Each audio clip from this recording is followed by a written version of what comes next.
Halo teman-teman, perkenalkan nama saya Regita Ayu. Saya di sini akan menjelaskan tentang stroke iskemik. Yang pertama, saya akan menjelaskan tentang pengertian stroke iskemik. Stroke iskemik adalah jenis stroke paling umum terjadi akibat penyumbatan yang ada di arteri yang menghambat suplai darah ke otak, menyebabkan kematian sel dan infrak otak. WHO mengidentifikasi stroke sebagai sindrom klinis disfungsi. Yang selanjutnya saya akan menjelaskan tentang etiologi atau faktor penyebab dari stroke iskemik. Yang pertama, penyumbatan pembuluh darah oleh trombus atau embolus. Yang kedua, pecahnya pembuluh darah karena tekanan darah tinggi atau kelainan dinding pembuluh. Yang ketiga, faktor gaya hidup seperti merokok, stres, dan kurang aktivitas fisik juga berpengaruh dalam terjadinya faktor stroke. Jadi selanjutnya saya akan menjelaskan tentang patofisiologi stroke iskemik. Jadi yang pertama dimulai dengan terjadinya penyumbatan arteri serebral sehingga menghambat aliran darah. Yang kedua, akibat penyumbatan tersebut akhirnya menjadi iskemik. Iskemik adalah keadaan di mana aliran darah ke bagian tubuh tertentu berkurang. Yang ketiga, akibat dari iskemia tersebut adalah kematian jaringan otak akibat kekurangan oksigen dan nutrisi.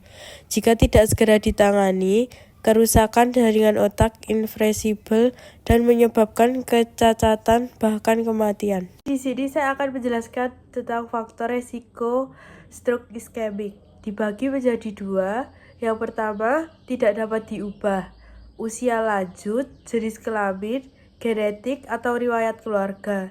Jadi faktor yang dapat diubah ada hipertensi, diabetes mellitus, merokok, obesitas, dislipidemia, stres berlebihan, gaya hidup. Jadi faktor yang tidak dapat diubah itu faktor tetap yang tidak bisa dikontrol. Dan yang kedua yang bisa diubah itu faktor yang bisa dicegah atau diperbaiki agar resiko penyakit menurun. Jadi selanjutnya saya akan menjelaskan tentang pencegahan stroke iskemik. Yang pertama, kontrol tekanan darah secara rutin. Yang kedua, berhenti merokok dan hindari alkohol berlebihan. Yang ketiga, olahraga teratur dan aktivitas fisik secara rutin. Yang keempat, pola makan sehat seperti makanan rendah lemak jenuh, garam, dan gula. Yang kelima, mengontrol stres dan rutin pemeriksaan kesehatan. Yang keenam, memeriksa glukosa dan kolesterol darah secara berkala. Jadi selanjutnya, saya akan menjelaskan tentang penanganan stroke iskemik. Yang pertama, manajemen medis, kontrol tekanan darah, kadar glukosa, dan antioksida. Yang kedua, rehabilitasi stroke seperti terapi fisik dan bicara. Dan yang ketiga, pencegahan sekunder untuk menghindari stroke berulang, seperti perubahan gaya hidup dan terapi obat jangka panjang. Jadi sekian penjelasan dari saya, terima kasih, semoga bermanfaat.